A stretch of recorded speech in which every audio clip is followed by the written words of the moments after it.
નમસ્કાર મિત્રો, 12th ની અંદર બાયોલોજીમાં આનુવંશિકતાનો આણ્વીય આધારની અંદર આજે નવો ટોપિક છે જે કાર્યપ્રણાલી અને ઉત્સેચકો. કાર્યપ્રણાલી અને ઉત્સેચકો છે એનો અભ્યાસ કરતા પહેલા આપણે સૌથી પહેલા એવો ટોપિક જોયો હતો છેલ્લા લેક્ચરની અંદર કે ડીએનએનું સ્વયંજનન રેપ્લિકેશન છે. ડીએનએનું જોયું હતું, ડીએનએનું રેપ્લિકેશન જોયું હતું ત્યારે આપણે એની અંદર ટૂંકમાં વાત એની અંદર કરેલી હતી કે ડીએનએ છે એનું રેપ્લિકેશન એટલે શું, તો કે ડીએનએ છે એ પોતે સ્વયંજનનની પ્રક્રિયા દર્શાવે છે. એટલે કે આ ડીએનએ છે તો એની અંદરની જે શૃંખલાઓ છે એ પોતે સેપરેટ પોતે શું કરે છે, નાના ડીએનએનું છે એ નિર્માણ કરી શકે છે. આને આપણે ડીએનએનું સ્વયંજનન કહેતા હતા. પણ આ પ્રક્રિયા છે એ એમનામ થઈ શકતી નથી, જે ત્યારે ઉલ્લેખ આપેલો હતો નહીં, પણ હવે ઉલ્લેખ છે એ આપે છે. શું કહે છે તો કે એની કાર્યપ્રણાલી ડીએનએનું જ્યારે સ્વયંજનન થયું હતું ત્યારે એની અંદર કાર્યપ્રણાલી અને ઉત્સેચકો કયા કયા ઉત્સેચકો છે એ કાર્ય કરતા હતા ડીએનએના સ્વયંજનનની અંદર, અને એ ઉત્સેચકો છે એ પાછું શું કાર્ય કરી શકે છે એની માટે ડીએનએનો ઉત્સેચકોની પ્રણાલી એટલે કે ડીએનએનો ચીપિયો છે કે જેને આપણે સ્વયંજનનનો ચીપિયો તરીકે ઓળખવાના છીએ, કે જેની અંદર શું થાય છે તો કે ડીએનએની જે શૃંખલાઓ છે એ કઈ રીતે છૂટી પડે છે, એ છૂટી પડવા માટે કયો ઉત્સેચક જવાબદાર છે, કોણ સ્વયંજનન કરી શકે છે, એ જે શૃંખલાઓ બે છે એ કઈ રીતે શરૂ થાય છે, કઈ રીતે પૂર્ણ થાય છે અને કઈ રીતે છૂટી પડે છે. આ બધી વાત છે એ અહીંયા કાર્યપ્રણાલી અને એના જરૂરી ઉત્સેચકોની અંદર આપણે અભ્યાસ કરવાનો છે. સૌથી પહેલું છે ડીએનએની શૃંખલાના સ્વયંજનનની શરૂઆત કરવા માટે એક ઉત્સેચક જવાબદાર છે કે જેને આપણે શું કહીશું, ડીએનએ પોલિમરેઝ. ડીએનએ પોલિમરેઝ આ પહેલો ઉત્સેચક છે. શું કાર્ય કરે છે તો કે ડીએનએના સ્વયંજનનની અંદર છે એ સ્વયંજનન પ્રેરવા માટે કોણ જવાબદાર છે તો કે ડીએનએ પોલિમરેઝ. ડીએનએ પોલિમરેઝ છે એ શું કાર્ય કરે છે તો કે ડીએનએનું સ્વયંજનન કરી અને સતત શૃંખલાને વધારવાનું કાર્ય છે એ કરશે. એટલે સતત બહુલીકરણની પ્રક્રિયા કરવા માટે ડીએનએની બહુલીકરણ એટલે એકના એક અણુ છે કે જે ડીઓક્સી ન્યુક્લિયોટાઇડના છે એને બેવડાવવાની સતત જે પ્રોસેસ છે એ કોણ કરે છે, ડીએનએ પોલિમરેઝ. ડીએનએનું બહુલીકરણ એટલે કે ડીઓક્સી ન્યુક્લિયોટાઇડ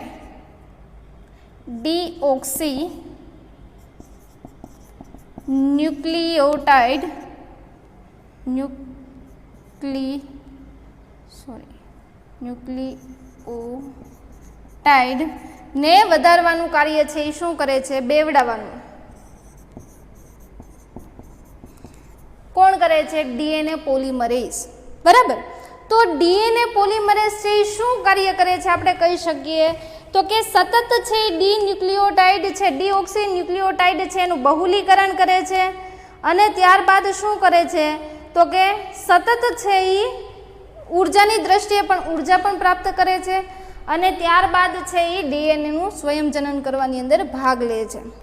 આપણે આની પહેલાં પણ ભણી ગયા છીએ કે ડીએનએ છે દાખલા તરીકે ઇશેરિશિયા કોલાઈની અંદર એટલે કે ઇકોલાઈ બેક્ટેરિયાની અંદર આપણે ભણ્યા હતા ઇકોલાઈ, ત્યારબાદ મનુષ્યની અંદર પણ કીધું હતું કે ડીએનએ મટીરિયલ છે એ કેટલું આવેલું હોય છે. દાખલા તરીકે છે ઇકોલાઈ બેક્ટેરિયા છે તો એની અંદર કેટલું આવ્યું છે, 4.6 ગુણ્યા 10⁶ બેઝ પેર છે એ જોવા મળે છે. મનુષ્યની અંદર જોયું તો દ્વિકીય ડીએનએની અંદર કેટલું હતું, 6.6 ગુણ્યા 10⁹ બેઝ પેર છે એ જોવા મળે છે. આ આપણે માહિતી છે અગાઉ લઈ ચૂક્યા છીએ. તો આની મદદથી આજે આટલી રચના છે એ આવેલી છે તો આ છે એ ક્યારે શક્ય બનશે. આપણે આ કહીએ છીએ કે મનુષ્યની અંદર એટલું ડીએનએ છે, ઇકોલાઈની અંદર એટલું ડીએનએ છે આવેલું છે, તો ડીએનએ સતત રેપ્લિકેશન એટલે કે સ્વયંજનન પામતું હશે તો આપણે આ આંકડા છે એ લખી શકીએ.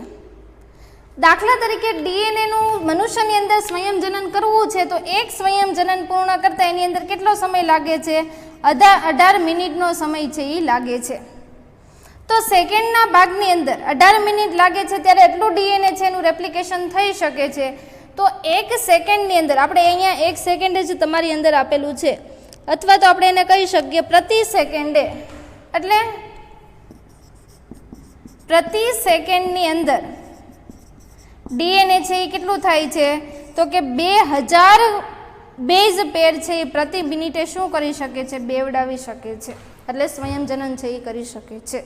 શું કીધું, ઇકોલાઈ જેવા બેક્ટેરિયા છે તો એની અંદર ડીએનએ મટીરિયલ 4.6 × 10⁶ બેઝ પેર આવેલું છે. મનુષ્ય છે તો એની અંદર દ્વિકીય ડીએનએ છે એટલે કે 2 શૃંખલાયુક્ત ડીએનએ છે એ 6.6 × 10⁹ બેઝ પેર આવેલું છે. આ આટલું ડીએનએ મટીરિયલ છે સ્વયંજનન એટલે કે એનું કોપી થતાં કેટલી વાર લાગે છે, 18 મિનિટનો સમય લાગે છે.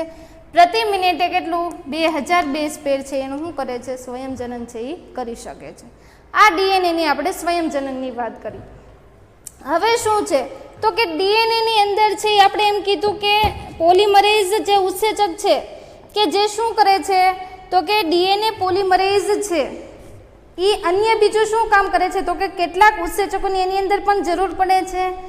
લાંબા ડીએનએના અણુની બંને શૃંખલાઓ એક સાથે પૂર્ણ રીતે અલગ થતી નથી. શું કામ? કારણ કે એની અંદર છે એ ચોક્કસ પ્રકારની ઉર્જાની જરૂર પડે છે. સ્વયંજનનના ડીએનએ કુંતલમાં નાના ખુલ્લા થયેલા ભાગ થાય છે જેને ડીએનએનું ચીપિયો અથવા તો રેપ્લિકેશન ફોક તરીકે ઓળખવામાં આવે છે. હવે આપણે એ ફિગર ડ્રો કરીને સમજીએ.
આ છે ડીએનએના સ્વયંજનનનો ચીપિયો છે એટલે આપણે આને શું કહીશું, સ્વયંજનનનો ચીપિયો. બરાબર. સૌથી પહેલા શું થાય છે, ડીએનએનું સ્વયંજનનની શરૂઆત થાય છે. 2 શૃંખલા આપેલી છે 5' થી 3' અને 3' થી 5'. આ બંને શૃંખલાઓ છે એની અંદર આપણને ખબર છે 2 છૂટી પડતી શૃંખલાઓ છે એ જોવા મળે છે. જેની અંદર ડીએનએનું સ્વયંજનન થશે ત્યારે 2 રીતે થશે. એક સતત સંશ્લેષણ થશે એટલે સતત શું થાય છે તો કે 5' થી 3' સતત ડીએનએનું સંશ્લેષણ એટલે કે સ્વયંજનનની પ્રક્રિયા શરૂ થશે. ક્યાંથી? 5' થી 3'. કેવું છે? સતત સંશ્લેષણ થાય છે એટલે વચ્ચે ક્યાંય ગેપ પડતો નથી. ત્યારબાદ આ જે સતત છે એને આપણે શું કહીશું, કન્ટિન્યુઅસલી રેપ્લિકેશન છે એ શરૂ થાય છે. ત્યારબાદ અહીંયા જે શૃંખલા આપેલી છે એ ક્યાંથી શરૂ થાય છે તો કે 5' થી 3' થશે, પણ કેવી છે? અસતત રચના છે એ જોવા મળે છે. ત્યાં ડીએનએ પોલિમરેઝ છે એ વર્ક કરે છે પણ કેવી રીતે કરે છે? અસતત સંશ્લેષણથી થાય છે, જેને આપણે ડિસકન્ટિન્યુઅસ શું કહીશું, રેપ્લિકેશન. બરાબર. અને ત્યારબાદ છે બંનેની અંદર રેપ્લિકેશન શૃંખલા છે એ અલગ પડશે અને નવનિર્મિત એટલે કે 12 ડીએનએ છે એનું નિર્માણ થાય છે. હવે સૌથી પહેલાં અહીંયા ડીએનએની સ્વયંજનનની શરૂઆત કોણ કરે છે તો કે ડીએનએ પોલિમરેઝ. આ ડીએનએ પોલિમરેઝ છે, ડીએનએ પોલિમરેઝ ઉત્સેચક છે કે જે શું કરે છે, ડીએનએનું સ્વયંજનન કરવા માટે શું છે, જવાબદાર છે, કે જેને આપણે શું કહીશું, રેપ્લિકેશન ફોર્ક. આ ડીએનએને સ્વયંજનનનો ચીપિયો તરીકે ઓળખવામાં આવે છે. બરાબર. હવે એની અંદર શું થાય છે, સતત અને તૂટક બે રચના જોવા મળે છે. આપણને ખબર છે સતત રચના છે, આ કેવી છે, તૂટક. કે જે તૂટક રચના છે એના જે ટુકડા છે એનું નામ પણ આપવામાં આવે છે. તમારી ટેક્સ્ટ બુકમાં અત્યારે નથી, પણ જૂની ટેક્સ્ટ બુકની અંદર તમારે પૂછાયેલું છે, અથવા તો એમાં કીધેલું પણ છે કે કઈ રીતે જોવા મળે છે. જે ટુકડાને કેવા કહેવાય, ઓકાઝાકી ટુકડા. ઓકાઝાકી ટુકડા. બરાબર. એટલે તમને ઘણી વખત એમસીક્યુમાં પૂછાય કે ડીએનએના અસતત સંશ્લેષણની શૃંખલાના ટુકડાને શું કહેવાય, તો ઓકાઝાકી ટુકડા તરીકે ઓળખવામાં આવશે. ત્યારબાદ શું કરેલું છે, તો કે આ જે તૂટક રચના છે, આ જે અસતત રચના છે કે જેની અંદર હવે ડીએનએને જોઈન્ટ કરવું છે, આ શૃંખલાને જોઈન્ટ કરવું છે, તો એ જોઈન્ટ કરવા માટે પણ એક ઉત્સેચક છે એ જવાબદાર છે. જેમ અહીંયા ડીએનએની શરૂઆત એટલે કે સ્વયંજનનની શરૂઆત કરવા માટે કયો ઉત્સેચક, ડીએનએ પોલિમરેઝ છે એ જવાબદાર છે કે જે સતત ડીએનએનું સ્વયંજનન કરે છે. એવી જ રીતે બીજો ઉત્સેચક છે એ કયો છે, અહીંયા આપણે પહેલો ઉત્સેચક ડીએનએ પોલિમરેઝ ભણ્યા. બીજો ઉત્સેચક છે જેને ડીએનએ લાઇગેઝ કહેવાય. ડીએનએ લાઇગેઝ શું કાર્ય કરે છે, તો કે ડીએનએની જે અસતત શૃંખલા છે એ જે ટુકડા છે એને શું કરે છે, જોડવાનું કાર્ય છે એ કરશે. એટલે એનું કાર્ય શું છે, તો કે ડીએનએની શૃંખલાને જોડવાનું કામ છે એ કોણ કરે છે, ડીએનએ લાઇગેઝ કરે છે. બરાબર. બે ઉત્સેચકની વાત કરી, એક છે ડીએનએ પોલિમરેઝ કે જે શું કરે છે, તો કે ડીએનએના બહુલીકરણ એટલે કે સતત સ્વયંજનનની પ્રક્રિયાની અંદર ડીએનએ ન્યુક્લિયોટાઇડ એટલે કે ડીઓક્સી ન્યુક્લિયોટાઇડ છે એને બેવડાવવાનું કાર્ય કોણ કરાવે છે, તો કે ડીએનએ પોલિમરેઝ કરાવે છે. ત્યારબાદ ડીએનએ લાઇગેઝ છે તો શું કરે છે, ડીએનએની જે તૂટક શૃંખલાઓ છે એટલે કે અસતત સંશ્લેષણની શૃંખલાઓ છે જેને જોડવાનું કામ એટલે કે જોડાણનું કામ કોણ કરે છે, ડીએનએ લાઇગેઝ ઉત્સેચક છે એ કરશે. બરાબર. ત્યાર પછી શું આપ્યું છે, ડીએનએ લાઇગેઝ છે કે જે એકબીજાની તૂટકને શું કરે છે, જોડે છે.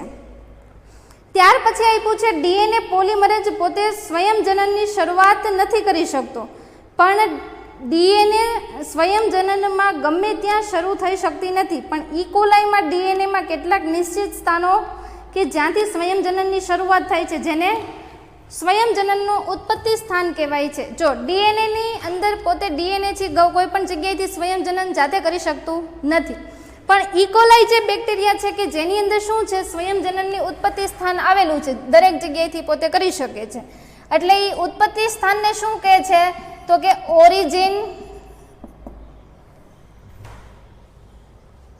Origin of replication. શું કહેવાય છે, સ્વયંજનનનું ઉત્પત્તિ સ્થાન કે જેને ઓરિજિન ઓફ રેપ્લિકેશન કે જ્યાંથી આપણે શું કરી શકીએ, સ્વયંજનનની શરૂઆત કરી શકીએ. કોની અંદર આવું થઈ શકે છે, ઇકોલાઈ બેક્ટેરિયાની અંદર. બરાબર.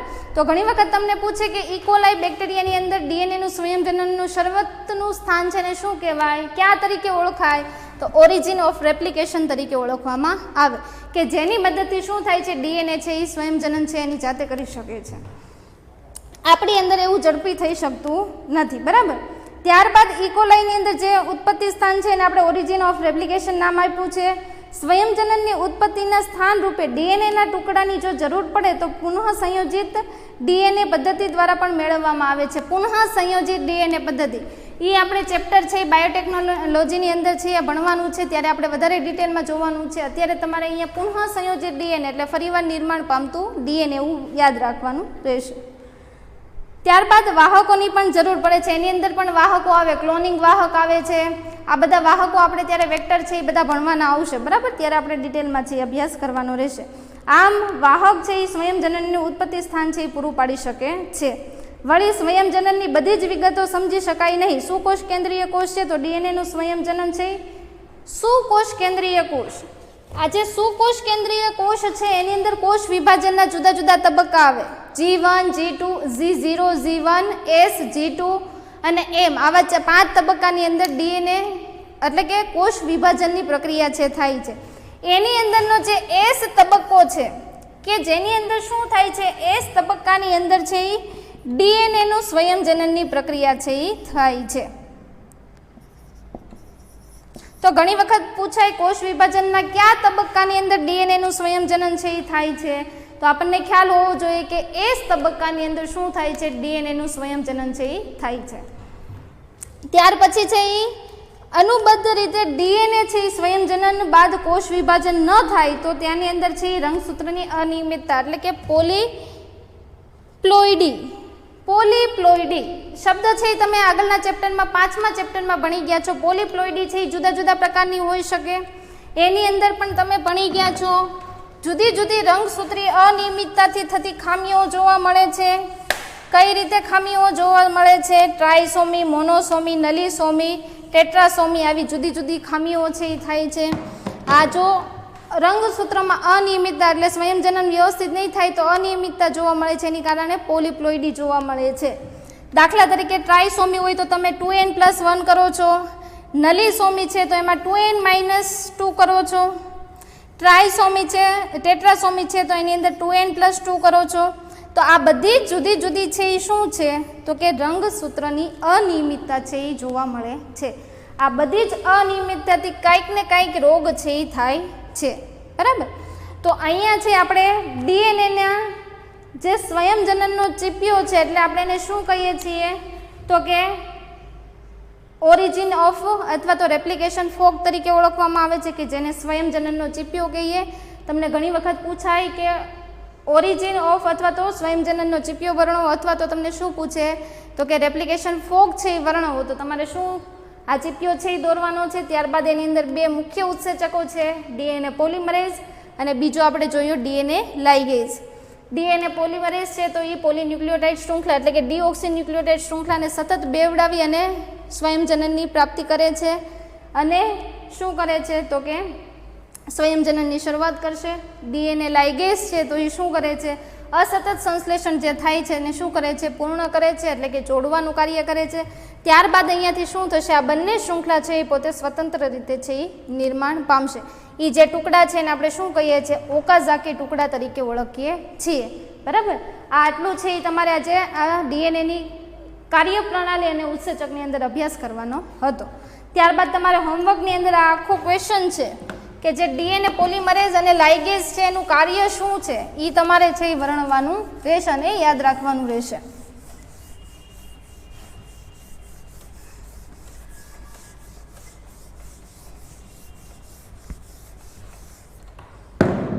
તમારા ટેક્સ્ટબુકની અંદર પેજ નંબર છે એ 106ની અંદર આપેલું છે ડીએનએ પોલિમરેઝ, ત્યારબાદ ડીએનએ લાઇગેઝ.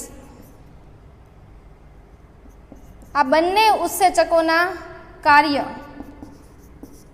અને એક સ્વયંજનનનો ચીપિયો ડ્રો કરવાનો છે.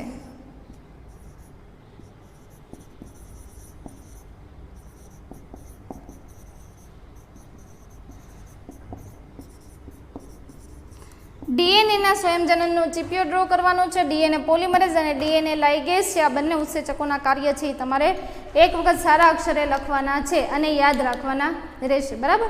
જો આ યાદ હશે તો તમને આગળ ડીએનએનું બાયોટેકનોલોજીનું ચેપ્ટર છે એ ભણવામાં પણ તમને સરળતા રહેશે, કારણ કે ત્યાં પણ આ ટોપિક છે એ રિપીટ થશે એટલે તમને ફાયદો જ છે, બરાબર. યાદ રાખશો તો તમારે વધારે ફાયદો થશે. ઓકે, આજના લેક્ચર માટે એટલું બરાબર છે. Thank you.